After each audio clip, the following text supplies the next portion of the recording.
Hello friends, very good morning. स्वागत है आप सभी का हमारे अपने चैनल ऑनलाइन स्टडी पॉइंट में। और आज है 26 अगस्त। आज हम देखेंगे 26 अगस्त के महत्वपूर्ण करंट अफेयर्स को। दोस्तों, अगर आपने अभी तक हमारे चैनल को सब्सक्राइब नहीं किया है तो फटाफट सब्सक्राइब कर लीजिए और साथ ही बेल आइकन ज़रूर दबा लीजिए ताकि हमारे वीडियोस की नोटिफिकेशन आपको मिलती रहे। दोस्तों, आप लोग प्लीज़ वीडियो को ज़्यादा से ज़्यादा लाइक और शेयर किया करिए ताकि हमारे वीडियोस को भी एक पहचान मिल सके और आप सभी की तैयारी में भी हम थोड़ा सा सहयोग कर पाएँ। ठीक है दोस्तों, आज का टारगेट है आपको 700-800 लाइक कम से कम करने हैं। आप लोग प्लीज़ ज़्यादा से ज़्यादा लाइक करिए और शेयर करते रहिए। चलिए शुरू करते हैं अपने आज के करंट अफेयर्स को। आज का पहला सवाल है, हाल ही में 69वें राष्ट्रीय फिल्म अवार्ड में बेस्ट फीचर फिल्म का अवार्ड किस फिल्म को दिया गया है? इसका सही जवाब है ऑप्शन बी, रॉकेटरी को। ठीक है, 69वें राष्ट्रीय फिल्म पुरस्कारों की घोषणा 24 अगस्त 2023 को सूचना और प्रसारण मंत्रालय द्वारा एक प्रेस कॉन्फ्रेंस के माध्यम से कर दी गई। यह पुरस्कार वर्ष 2021 के लिए दिया गया। ठीक है, राष्ट्रीय फिल्म पुरस्कारों की शुरुआत कब हुई थी? तो यह 1954 में हुई थी। दोस्तों, आपको बता दें कि राष्ट्रीय फिल्म पुरस्कार सिनेमा के क्षेत्र में दिया जाने वाला एक महत्वपूर्ण पुरस्कार है।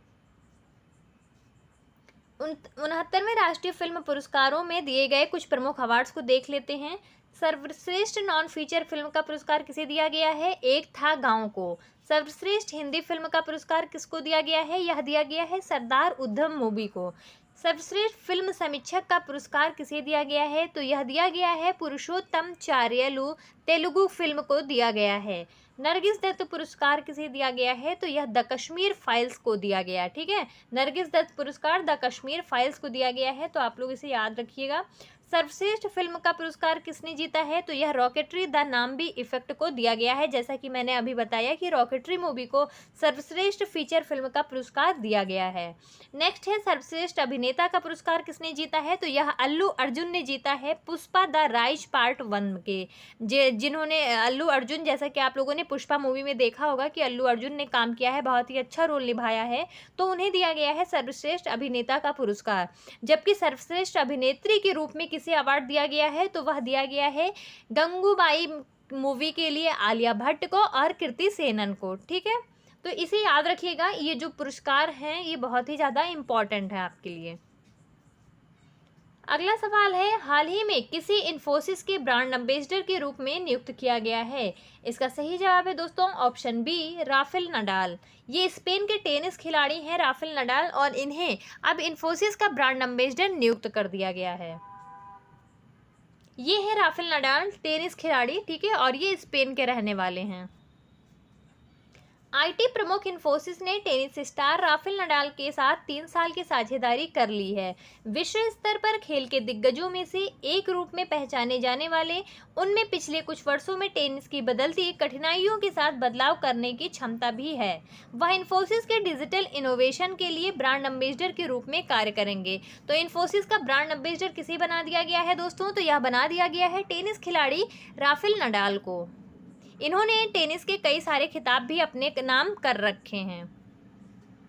बात करें इन्फोसिस की, तो इसकी स्थापना हुई थी 2 जुलाई 1981 को। संस्थापक हैं NR नारायण मूर्ति। मुख्यालय है इसका बेंगलुरु कर्नाटक में। चेयरमैन कौन है? तो चेयरमैन है नंदन नीलेकानी ने। और MD CEO कौन है? तो यह है सलिल पारेख। ठीक है, तो इसे याद रखिएगा, ये बहुत ही ज़्यादा इंपॉर्टेंट है क्योंकि इन्फोसिस एक जानी मानी कंपनी है जिसके बारे में अक्सर प्रश्न पूछे जाते हैं। देख लेते हैं 2023 में नियुक्त किए गए कुछ प्रमुख ब्रांड एम्बेसडर्स को। स्टार स्पोर्ट्स के ब्रांड एम्बेसडर कौन बनाए गए हैं? ऋषभ पंत हैं। जियो सिनेमा के ब्रांड एम्बेसडर कौन है? तो यह रोहित शर्मा है। हर्बा लाइफ की स्मृति मंधाना, जो कि एक क्रिकेटर हैं, उन्हें नियुक्त किया गया है। प्यूमा इंडिया की ब्रांड एम्बेसडर कौन है? तो यह हरमनप्रीत कौर को बनाया गया है। अगला सवाल है हमारा, हाल ही में पोषण जागरूकता सूचकांक 2023 में कौन सा राज्य शीर्ष स्थान पर रहा है? तो इसका सही जवाब है ऑप्शन डी, पंजाब। प्रोटीन का अधिकार अभियान ने पोषण जागरूकता सूचकांक 2023 जारी किया, जो अंतिम उपभोक्ताओं द्वारा भारत में जागरूकता, सामर्थ्य और पोषण की पहुंच का आकलन करने वाला एक राज्यवार सूचकांक है। पंजाब राष्ट्रीय औसत से 11% ऊपर स्कोर करके शीर्ष राज्य के रूप में उभरा, जबकि बिहार सबसे निचले स्थान पर रहा है। तो दोस्तों, पोषण सूचकांक में जागरूकता सूचकांक 2023 में किसने टॉप किया है? तो यह पंजाब राज्य ने किया है। पंजाब की बात करें तो इसकी राजधानी है चंडीगढ़, मुख्यमंत्री हैं भगवंत मान, राज्यपाल हैं बनवारी लाल पुरोहित और लोकसभा सीट है यहाँ से 13, राज्यसभा सीट है यहाँ से 7। तो इसे याद रखिएगा दोस्तों, या किसके द्वारा जारी किया जा रहा है? तो ये FSSAI के द्वारा जारी किया जा रहा है। देख लेते हैं 2023 में जारी किए गए कुछ अन्य प्रमुख सूचकांकों को। खाद्य सुरक्षा सूचकांक 2023 में किसका पहला स्थान है? तो यह केरल का है, भारत के केरल राज्य का पहला स्थान है। ग्लोबल जेंडर गैप इंडेक्स 2023 में भारत का कौन सा स्थान है? 127वां। वैश्विक प्रतिस्पर्धा सूचकांक 2023 में भारत का कौन सा स्थान है? तो यह 40वां स्थान है, जबकि वर्ल्ड हैप्पीनेस इंडेक्स 2023 में भारत का 126वां स्थान रहा है। दोस्तों, आप इन प्रमुख सूचकांकों को जरूर याद रखिएगा, ये सूचकांक भी आपके एग्जाम में पूछे जाते हैं, ठीक है। Specially food safety index, world happiness index and global gender gap index और कंपटीशन इंडेक्स, ये सारे ही इसमें बहुत ही ज़्यादा इम्पॉर्टेंट हैं। देख लेते हैं अगला सवाल। हाल ही में भारतीय शतरंज ग्रैंड मास्टर रमेश बाबू प्राज्ञानंदा ने फिडे विश्व कप में कौन सा स्थान हासिल किया है? तो इसका सही जवाब है दोस्तों ऑप्शन सी, दूसरा स्थान। ये हैं आर प्रज्ञानंदा भारत के, ठीक है। इन्होंने फिडे विश्व कप में दूसरा स्थान हासिल कर लिया है। बात करें फिडे की, तो यह वर्ल्ड चेस फेडरेशन के नाम से जाना जाता है और फिडे शब्द जो है यह एक फ्रेंच वर्ड है, जिसका मतलब होता है कि एक ऐसा ऑर्गेनाइजेशन जो चेस के लिए सभी अंतर्राष्ट्रीय देशों को एक स्थान पर एकत्रित करता है, ठीक है। और फिडे कहाँ स्थित है? तो यह स्विट्जरलैंड में स्थित है और इसको अंतर्राष्ट्रीय ओलंपिक समिति के द्वारा मान्यता प्रदान की गई है, ठीक है। तो याद रखिएगा आप लोग इतने फैक्ट्स को। फिडे विश्व शतरंज कप 2023 फाइनल में मैग्नस कार्लसन की जीत के साथ भारतीय प्रतिभाशाली प्रज्ञानंदा ने दूसरा स्थान हासिल कर लिया है। मैग्नस कार्लसन अपने करियर में पहली बार फिडे विश्व कप में विजयी हुए हैं। कार्लसन और प्रज्ञानंदा के बीच फाइनल मैच 3 दिनों तक चलता रहा और इसमें 2 प्रारूपों में 4 गहन खेल खेले गए, ठीक है। और अंत में आर प्रज्ञानंदा रनरअप रहे और इन्होंने दूसरा स्थान हासिल किया है, जबकि मैग्नस कार्लसन विजयी हुए। देख लेते हैं कुछ प्रमुख खेल प्रतियोगिताओं को और उनके आयोजन स्थल को जो 2023 में संपन्न किए गए हैं। खेलो इंडिया यूथ गेम 2023 कहाँ आयोजित किया गया? तो यह मध्य प्रदेश में आयोजित किया गया था। महिला प्रीमियर लीग 2023 कहाँ आयोजित की जा रही है? तो यह भारत में आयोजित की गई। शीतकालीन ओलंपिक 2023 कहाँ आयोजित की गई? तो दोस्तों यह बीजिंग में आयोजित की गई थी, लेकिन इसमें इटली जो कि 2026 में जहाँ पे ओलंपिक विंटर ओलंपिक आयोजित किया जाएगा ये लिखा हुआ है, तो यहाँ पे आप लोग ध्यान रखिएगा, इसको सही कर लीजिए, बीजिंग में हुआ है, ठीक है। 2023 का विंटर ओलंपिक कहाँ हुआ है? तो यह बीजिंग में हुआ है। आईसीसी क्रिकेट विश्व कप 2023 का मेजबान देश कौन सा है? तो यह भारत में आयोजित किया जाएगा। अभी अक्टूबर में 5 अक्टूबर से स्टार्ट होने वाले हैं भारत में, और ये भारत के द्वारा ही आयोजित किया जा रहा है। तो इन प्रमुख खेल प्रतियोगिताओं और इनके आयोजन स्थल को आप याद रखिएगा, इसमें से भी आपके एग्जाम में क्वेश्चन आ सकते हैं। नेक्स्ट देख लेते हैं, हाल ही में NHA ने किस राज्य में पहला ABDM माइक्रोसाइट लॉन्च किया है? दोस्तों NHA का फुल फॉर्म क्या होता है? तो यह होता है नेशनल हेल्थ अथॉरिटी, ठीक है। नेशनल हेल्थ अथॉरिटी ने किस राज्य में पहला ABDM माइक्रोसाइट लॉन्च किया है? तो इसका सही जवाब है ऑप्शन ए, मिजोरम राज्य ने। राष्ट्रीय स्वास्थ्य प्राधिकरण यानी NHA ने आयुष्मान भारत डिजिटल मिशन के तहत 100 माइक्रोसाइट्स परियोजना की शुरुआत मिजोरम की राजधानी आइजोल में कर दी है। मिजोरम अपनी राजधानी आइजोल में ABDM माइक्रोसाइट की शुरुआत करने वाला भारत का पहला राज्य बन गया है, ठीक है दोस्तों, तो इसे याद रखिएगा। मिजोरम की बात करें तो इसकी राजधानी है आइजोल, मुख्यमंत्री है जोरमथंगा, इसके राज्यपाल है कंभापति हरिबाबू और लोकसभा सीट यहाँ से है 1 और राज्यसभा सीट भी है यहाँ से 1, तो इसे याद रखिएगा। नेक्स्ट है शतरंज विश्व कप 2023 का टाइटल किस खिलाड़ी ने जीत लिया है। दोस्तों जैसा कि अभी मैंने पहले बताया कि आर प्रज्ञानंदा ने इस फिडे विश्व कप जो चेस का विश्व कप होता है इसमें दूसरा स्थान हासिल किया है और पहला स्थान हासिल किया है मैग्नस कार्लसन ने। ठीक है, तो चेस वर्ल्ड कप में किसने पहला स्थान हासिल किया है? मैग्नस कार्लसन ने, यानी इसका ऑप्शन सी सही है। ये है मैग्नस कार्लसन और ये है आर प्रज्ञानंदा। नॉर्वे के शतरंज खिलाड़ी मैग्नस कार्लसन ने फिडे वर्ल्ड कप का खिताब जीत लिया है। यह उनका पहला खिताब है। फाइनल मुकाबले में कार्लसन ने भारत के युवा शतरंज खिलाड़ी रमेश बाबू प्रज्ञानंदा को मात दे दी। मैग्नस कार्लसन 5 बार के वर्ल्ड चैंपियनशिप भी जीत चुके हैं। भारत के विश्वनाथन आनंद और लेवोन एरोनियन ने 2-2 बार फिडे वर्ल्ड कप का खिताब जीता है। ठीक है, तो इसे देख लेते हैं कुछ अन्य प्रमुख खेल पुरस्कारों को जो 2023 में दिए गए। संतोष ट्रॉफी 2023 किसने जीता? कर्नाटका ने। फ्रेंच ओपन 2023 का खिताब किसने जीता है? तो नोवाक जोकोविच ने जीता है।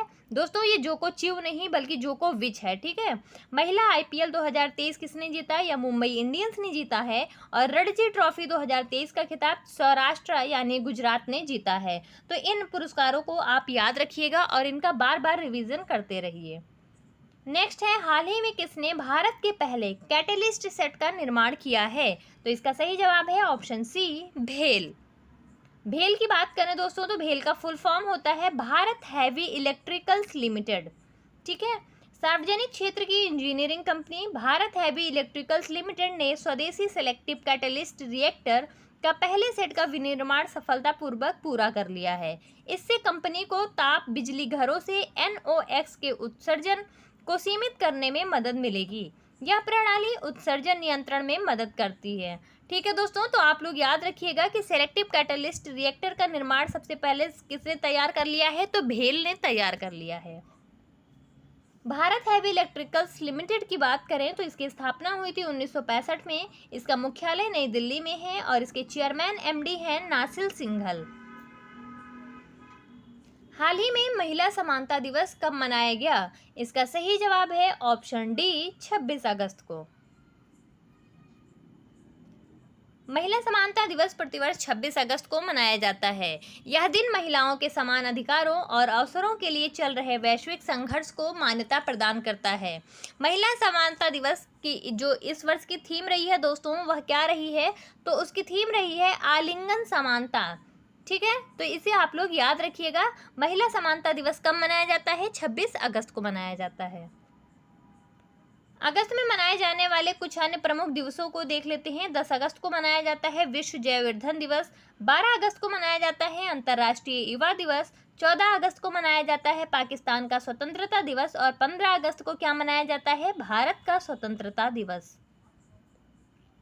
नेक्स्ट है हाल ही में B20 समिट इंडिया 2023 कहाँ शुरू हुआ है? B20 समिट क्या होता है दोस्तों? तो यह एक बिजनेस समिट होता है जिसमें अंतर्राष्ट्रीय देशों का पार्टिसिपेशन होता है बिजनेस के बारे में अपने विचारों को, अपने दृष्टिकोण को प्रदर्शित करने का। ठीक है, तो यह कहाँ शुरू किया गया है? यह शुरू किया गया है ऑप्शन सी, नई दिल्ली में। B20 समिट इंडिया 2023 25 अगस्त को नई दिल्ली में शुरू किया गया। 3 दिनों के दौरान शिखर सम्मेलन में विभिन्न प्रमुख हस्तियां भाग लेंगी और जिनमें निर्मला सीतारमण, धर्मेंद्र प्रधान और डॉक्टर S जयशंकर जैसे केंद्रीय मंत्री भी शामिल होंगे। इस वर्ष शिखर सम्मेलन का विषय क्या है दोस्तों? तो इसका जो विषय है वह है B20 इंडिया RAISE यानी responsible, accelerated, innovative, sustainable and equitable businesses, जो जिम्मेदार, त्वरित, नवोन्मेषी, टिकाऊ और न्यायसंगत व्यवसायों का प्रतीक है। ठीक है, यानी इसकी थीम क्या है? RAISE, responsible, accelerated, innovative, sustainable and equitable businesses. आज का आखिरी सवाल है, हिंदुस्तान एरोनॉटिक्स लिमिटेड ने नागरिक उड्डयन क्षेत्र में व्यावसायिक अवसर तलाशने के लिए किसके साथ समझौता किया है? तो इसका सही जवाब है दोस्तों ऑप्शन सी, हैवस एरोटेक इंडिया के साथ। एयरक्राफ्ट ओ सेवा प्रदाता हेवस एरोटेक इंडिया ने घरेलू और अंतर्राष्ट्रीय दोनों बाजारों में नागरिक उड्डयन क्षेत्र में व्यावसायिक अवसर तलाशने के लिए हिंदुस्तान एरोनॉटिक्स लिमिटेड के साथ एक प्रारंभिक समझौता कर लिया है। हिंदुस्तान एरोनॉटिक्स लिमिटेड एक भारतीय सार्वजनिक क्षेत्र की एरोस्पेस और रक्षा कंपनी है और इसका मुख्यालय कहाँ स्थित है, तो यह है बेंगलोर में। ठीक है, तो आप लोग इसे याद करिएगा। हिंदुस्तान एरोनॉटिक्स लिमिटेड के साथ किसने समझौता कर लिया है? हेवस एरोटेक इंडिया ने। चलिए देख लेते हैं 25 अगस्त की ऑलराउंडर रिवीजन को फटाफट। हाल ही में किस राज्य ने अपना पहला एआई स्कूल लॉन्च किया है? केरला ने। हाल ही में किसने the life vision and songs of Kabir नामक पुस्तक लिखी है? विपुल रिखी ने। हाल ही में आईएसएसएफ विश्व चैंपियनशिप 2023 में भारत के किस शूटर ने गोल्ड मेडल जीत लिया है? अमनप्रीत सिंह ने। हाल ही में किस राज्य का अंतर्राष्ट्रीय हवाई अड्डा डिजी यात्रा सुविधा शुरू करने वाला पूर्वोत्तर भारत का पहला हवाई अड्डा बन गया है? असम राज्य। हाल ही में कौन सा देश चंद्रमा के दक्षिणी ध्रुव पर पहुंचने वाला दुनिया का पहला देश बन गया है? भारत। हाल ही में ई गवर्नेंस पर 26वां राष्ट्रीय सम्मेलन कहाँ शुरू होगा? तो यह इंदौर में शुरू होगा। हाल ही में एनटीसीए ने किस राज्य में भारत के 54वें बाघ अभ्यारण्य को मंजूरी दी है? राजस्थान में। हाल ही में किसने आगामी विश्व कप हेतु आईसीसी के साथ ब्रांड साझेदारी पर हस्ताक्षर कर लिए हैं? तो यह कर लिया है मास्टर कार्ड ने। हाल ही में प्रोफेसर कलमपुडी राधाकृष्ण राव का निधन हो गया, वह किस क्षेत्र से जुड़े हुए थे? तो मैंने आपको बताया था कि प्रोफेसर कलमपुडी राधाकृष्ण राव एक मैथमेटिशियन थे और रेसलिंग ने हाल ही में किस देश के रेसलिंग एसोसिएशन को निलंबित कर दिया है?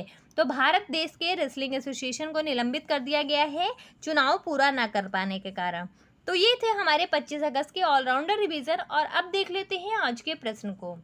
हाल ही में किस राज्य ने अपना पहला एआई स्कूल लॉन्च किया है? दोस्तों ऑप्शंस दिए गए हैं, आप अपना सही जवाब कमेंट सेक्शन में भेजते रहें। और अगर आपको हमारी वीडियोस अच्छी लगी हो तो प्लीज़ ज़्यादा से ज़्यादा लाइक करें, शेयर करें और हमारे चैनल को सब्सक्राइब करते रहें।